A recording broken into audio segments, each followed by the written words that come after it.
जय श्री कृष्णा दोस्तों। जब कोई महिला कुछ ठान ले तो उसके साहस और निष्ठा के आगे बड़ी से बड़ी बाधा भी छोटी पड़ जाती है।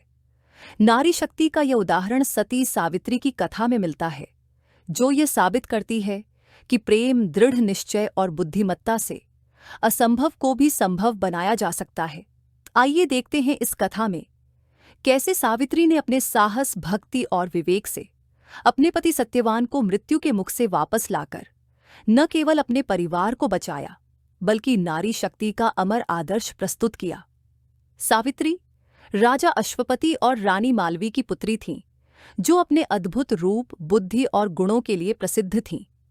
उनके जन्म के समय राजा अश्वपति ने देवी सावित्री की घोर तपस्या की थी, जिसके परिणाम स्वरूप उन्हें यह दिव्य और गुणवान कन्या प्राप्त हुई। जब विवाह योग्य उम्र हुई तो उनके सौंदर्य और गुणों के कारण अनेक राजकुमारों ने उनसे विवाह का प्रस्ताव रखा, लेकिन सावित्री ने स्वयंवर में किसी को नहीं चुना। पिता की सहमति से सावित्री स्वयं अपने लिए जीवन साथी की खोज पर निकल पड़ी।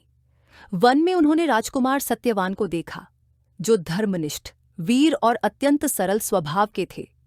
सत्यवान अपने पिता द्युमत्सेन के साथ जंगल में रहते थे। द्युमत्सेन एक समय में एक शक्तिशाली राजा थे, लेकिन राज्य पर शत्रु के अधिकार के कारण उन्हें वनवास में रहना पड़ा।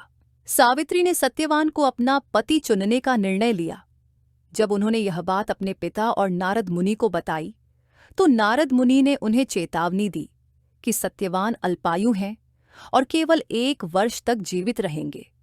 सावित्री अपने निर्णय पर अडिग रहीं और कहा कि वह किसी भी परिस्थिति में सत्यवान को ही अपना जीवन साथी बनाएंगी।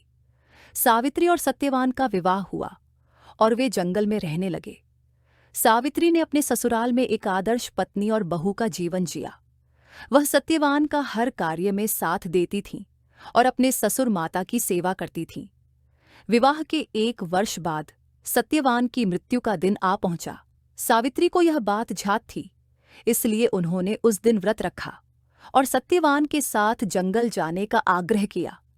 जंगल में सत्यवान लकड़ियां काट रहे थे, तभी उन्हें सिर में तेज दर्द हुआ और वह बेहोश होकर गिर पड़े। यमराज सत्यवान के प्राण लेने आए और सावित्री ने यमराज का पीछा करना शुरू कर दिया।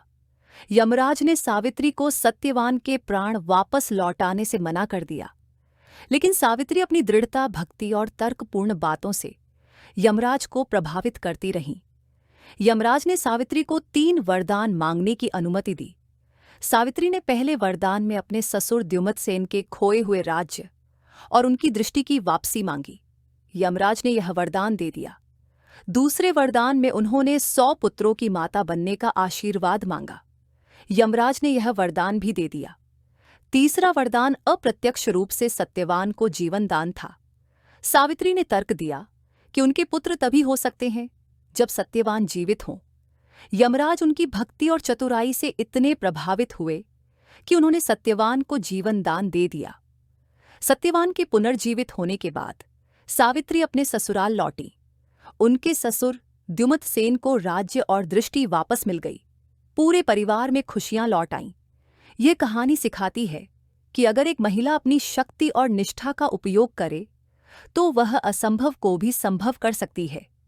सती सावित्री की यह कथा नारी शक्ति और प्रेम का अमर प्रतीक है और आज भी यह प्रेरणा का स्रोत बनी हुई है।